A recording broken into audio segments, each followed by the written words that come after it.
The Catechism says that prayer is a battle. A battle against whom? Against what? It's a battle against ourselves and against the wiles of the tempter, who seeks to do all he can to pull us away from prayer and away from union with God. It's a battle against ourselves. It's a battle against false notions of prayer. For instance, I don't have enough time. We talked about that before. It's also a battle against worldly ideas of prayer, that prayer should be measurable somehow, or that prayer should always be somehow productive. And if something isn't productive, it's not worth doing. Or that we should be able to feel prayer.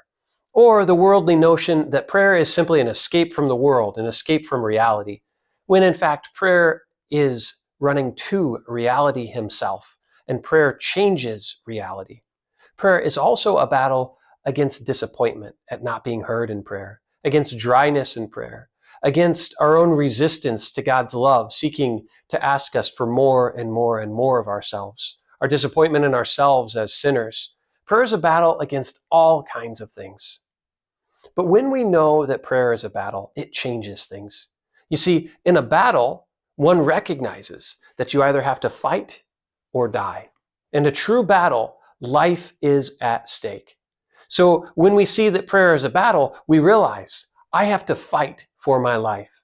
And in reality, prayer is the greatest battle, because in prayer, we're battling for the life that does not end. All of us will lose our human earthly life, but God has invited us to divine life. And we're called every single day to breathe in that breath of divine life, to maintain conscious contact and union with God, to maintain friendship with Him through practicing prayer, speaking to Him, letting Him speak to us. So once we realize that prayer truly is a battle, well, then we're willing to do anything.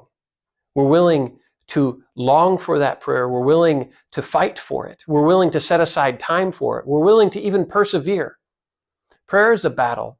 It's a battle for trust, humility, and perseverance.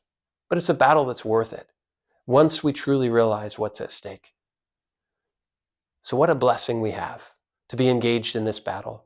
The great news is we are not battling alone. Christ is battling in and through and with us.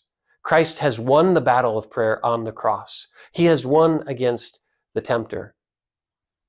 But it's up to us to say yes every day. I will join this battle of prayer. I will persevere. I will seek to maintain humility and trust.